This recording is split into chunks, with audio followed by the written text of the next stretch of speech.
안녕하세요. 이번 시간 여행을 공동으로 기획하고 그리고 오늘 감독과의 대화 진행을 맡은 이도훈이라고 합니다. 이번 시간 여행은 초현실의 다큐멘터리라고 하는 주제로 여러 작품들을 모아서 관객분들께 소개해드리고 그리고 오늘은 저희가 이번에 상영하게 될 나와 인형놀이를 연출하신 김경묵 감독님을 모시고 감독과의 대화를 진행을 하려고 합니다. 본격적인 진행에 앞서서 간단하게 이번 기획전의 취지에 대해서 소개를 드리면 좋을 것 같은데요.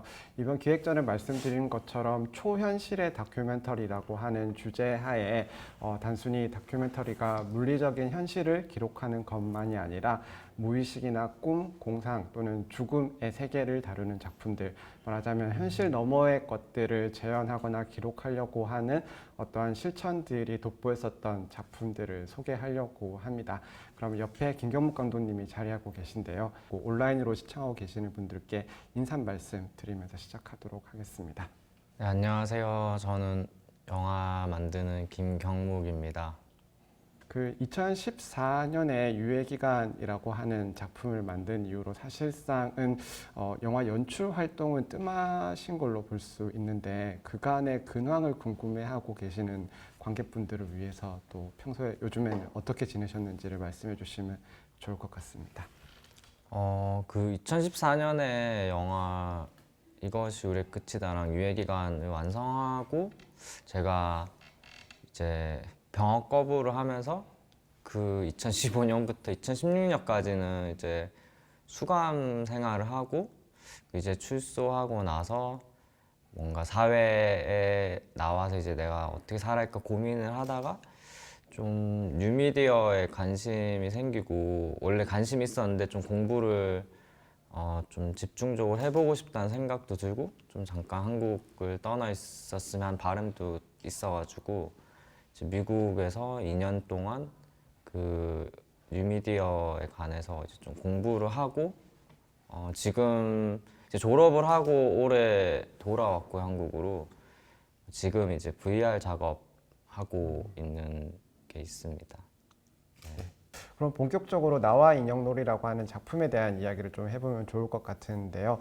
일단 이 작품은 그 장르적으로 봤을 때의 다큐멘터리로도 분류될 수 있고 그 픽션이나 아니면 실험 영화 또는 뭐 애니메이션으로도 충분히 분류될 수 있는 가능성이 있다라고 생각을 합니다.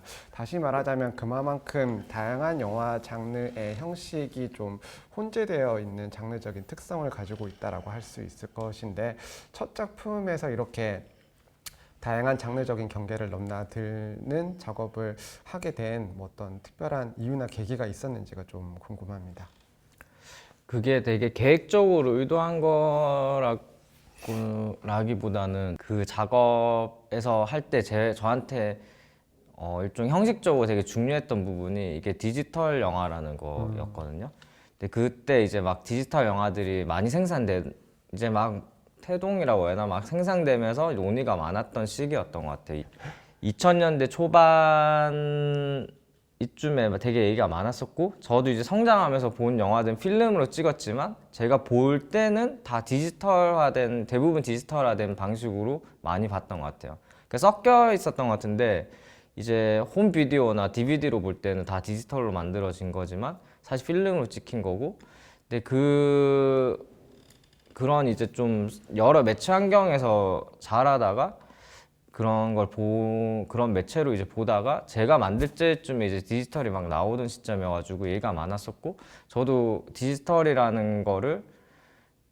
이제 영화를 만드는 데 있어서 좀 이거만의 형식적인 이유가 있었으면 하는 바람이 있었는데 그래서 이제 셀프 다큐멘터리라는 게 그게 가장 좀 잘 맞는 형식이었고 일종의 비디오 다이어리처럼 쓰고 싶었고 이제 디지털이 좀 더 혼정적으로 쓸 수 있는데 좀 더 적합한 매체여가지고 그거는 제가 그 이후에 만들었던 작업들도 계속 가지고 있었는데 뭐 그건 장르뿐만 여러 가지면 약간 혼종적인 것들이 디지털이랑 되게 잘 저는 맞는 그 매체적인 좀 진료인 것 같아서 그런 게 접근을 지속적으로 했던 것 같아요. 처음 영화 할 때부터.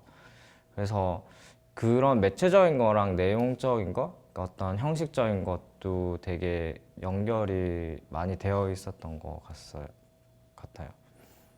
그러면 이 작품의 내용과 관련된 논의들을 그러니까 이야기들을 좀 해봤으면 좋겠는데요.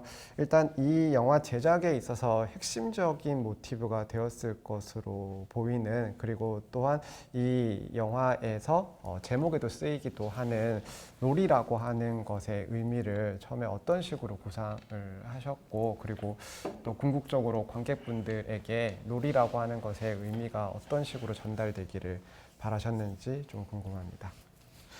이 놀이는 사실 제가 이 영화에서 하고 싶었던 이야기, 제가 당시에 되게 답답하고 스스로 좀 찾아가고 있던 질문이 저의 어떤 젠더나 섹슈얼리티나 이런 것이 나에게 이게 무슨 경험이었나? 이런 혼란들이 되게 많이 있었기 때문에 그런 것들 표현하는 데 있어서 제가 어린 시절을 많이 이제 돌아보게 되면서, 당시에도 어렸지만 더 이제 내가 이런 고민들을 처음 시작했던 시기로 돌아갔을 때 그게 어린 시절이었고, 그때 이제 저가 당시에 느꼈던 혼란들이 당시에는 혼란이 아닌데 나이 들고 나서 점점 학교라는 공간을 가고 어떤 사회화 과정을 통해서 느꼈던 혼란들이 사실 놀이에서 출발했다는 이제 생각이 들었던 거죠. 그래서 그 놀이라는 게 전 이제 그 주로 사회에서 여성들이 한다는 그런 놀이들을 훨씬 좋아했고, 여자친구들이랑 막 어울렸기 때문에 초등학교 들어가기 전부터 그랬고, 초등학교 들어가 나서도 어느 정도까지 계속 그렇게 지냈어요. 동네에서 고무줄 놀이하고 공기 놀이하고 인형 놀이하고 그렇게 지냈거든요. 근데 그때는 그게 누구도 뭐라 크게 하지 않았던 것 같아요. 어른들이 뭐 남자애가 뭐 이런 거 하냐 이렇게 말을 하더라도 당시에는 막 심각하게 받아들이진 않았던 것 같은데, 어른들도 그냥 지나가는 식으로 말했던 거였고, 근데 학교를 이제 특히 초등학교 고학년 되면서부터 이게 점점점 남자와 여자가 구분이 되잖아요. 남성적인 거, 여성적인 거, 남자 커뮤니티, 여자 커뮤니티 이런 게 생기는데, 그런 이제 분화 과정에서 제가 어디에 속해 있을지 이제 모르면서 이제 혼란스러웠던 경험들이 있었고, 그게 이제 이 영화에서 놀이로 표현이 된 거죠. 놀이라는 게 사실 아이들에게 되게 자연스러운 문화고, 그 아이들이 사실 자기를 표현하고 자기의 성격이라든지 이런 기질들이 이제 드러나는 방식인데, 이게 점점 더 이제 나이가 들수록 사실 어릴 때부터 그런 것 같긴 한데 일종의 굉장히 젠더화되어 있고 많은 규율들이 안에 들어가 있잖아요, 놀이라는 거에. 근데 그 안에서 이제 저가 발견했던 뭐 스스로에 대한 뭐 혼란 같은 것들이 같이 들어가 있는 것 같고, 놀이라는 건 사실 특히 아이들한테는 처음 자신을 표현한 어떤 방식, 그리고 또 사회와 만나는 하나의 통로 같은 그런 것 같아요. 영화 속에 나의 정체성이 형성되는 과정에서 중요한 영향을 끼친 게 우리가 방금 얘기했었던 놀이였고요. 그리고 놀이와 동시에 그 영화 속에 나가 성장을 하는 과정에서 사회로부터 받았었던 일련의 뭐 압력이라고 할까, 혹은 그런 것에 대한 반응으로서 거부감 같은 것들이 이 영화 속 캐릭터 나의 어떤 성장에 중요한 영향을 끼친 것 같더라고요. 구체적으로 영화 속에서 그 거부감이라고 하는 것을 어떤 것들로 표현하려고 했고, 그리고 그 거부감의 정도가 어느 정도였는지 좀 얘기를 듣고 싶습니다. 저는 이제 막 뭔가 이게 자연적이다, 뭐 자연스럽다 이런 말을 별로 안 좋아하거든요. 방금 전에는 자연스럽다, 편안하다 이런 표현을 했는데, 그거랑은 다르게 이제 사람들이 이제 표현할 때 뭐 남자는 이런 게 자연스럽고 여자는 저런 게 자연스럽고 이런 게 정상적이고 이런 말들을 어릴 때부터 되게 거부감이 많이 있었어요. 그게 정확히 뜻을 몰라도 이게 내가 속해 있는 어떤 세계를 표현하지 않고 있다라는 거, 혹은 부정하고 있다라는 거를 이제 직감적으로 계속 느꼈었고, 그런 말들을 되게 그 본능적으로 되게 거부감이 많았었는데 근데 학교로 가면 계속 그런 걸 배우잖아요. 이게 맞고 이게 정상적이고 뭐 이제 영화에도 표현된 것처럼 뭐 남자는 축구를 하고 여자는 뭐 뭐라고 했지? 피구를 해야 되고 그리고 양호 선생님 뭐 여성이고 뭐 체육 선생님 남성이고 이런 어떤 되게 자연스럽게 분리된 것들이 있는데 저에게는 이런 게 모든 게 안 자연스러웠던 거예요. 그래서 그 사람들한테는 자연스러운 것들이 나에게 자연스럽지 않은 이 상태에 대한 것들에 대해서부터 이제 고민이 시작됐던 것 같아요. 이런 거에 대한 이제 고민도 같이 시작되면서 내가 생각하고 느끼는 모든 것들이 자연스럽지 않다는 거, 사람들에게는. 이런 거에 대한 이제, 거부감이라고 표현할지 모르겠는데, 좀 혼란이 저한테는 더 맞는 것 같아요. 되게 혼란이 많았고, 당시에는, 이제 나이가 들었기 때문에 지금 비판적으로 보죠. 그런 것들에 대해서. 가장 자연스럽지 않은 게 그렇게 이야기된 자연적인 것들인 것 같거든요. 지금 이제 그런 걸 비판적으로 보이지만 당시에는 이게 정리가 되지 않은 상태이기 때문에 되게 혼란스러운 상태에 더 가까운 좀 상황이었던 것 같아요. 근데 그런 것들을 통해서 이제 좀 스스로에 대한 고민이나 사회에 대한 고민들을 좀 더 일찍 할 수 있었던 부분도 있고요. 관련을 해서 영화 형식적으로 보자면 이 영화 속 캐릭터인 나가 느꼈었던 일종의 거부감 같은 것들이 몽타주를 통해서 표현되는 부분들이 분명히 있는 것 같습니다. 예를 들어 영화의 한 몽타주 시퀀스를 예를 들자면 그 시계가 등장을 하고 그 시계에서 귀청을 찢는 알람 소리가 동시에 들리는 장면에 이어서 뭐 포르노그래피와 신음소리 그리고 셀프 카메라 이미지가 나오고 거기에 또 신음소리가 덧입혀지고 그리고 텔레비전에 백색 화면이 나오면서 잡음 소리가 이어지는 이 이미지와 사운드들이 순차적으로 배열되면서 하나의 몽타주 시퀀스를 이루는데요. 이러한 몽타주 시퀀스를 뭐 어떻게 뭐 이렇게 구성하거나 연출하게 된 이유 그리고 그 시퀀스 내에서 각각의 이미지들을 배열할 때 뭐 어떤 선택의 기준이 된 것들이 있었다라면 어떤 게 있는지 궁금합니다. 되게 감정적인 게 가장 큰 기준이었던 것 같아요. 그 좀 뭐 직관적인 사운드나 이런 거 특히 직관적으로 사용을 했었는데, 특히 이제 사운드 같은 경우는 촬영할 때, 그러니까 촬영 전에 계획을 했다면 촬영하면서 혹은 촬영이 끝나고 나서 이제 편집하면서 들어간 것들도 많이 있는 상황인데,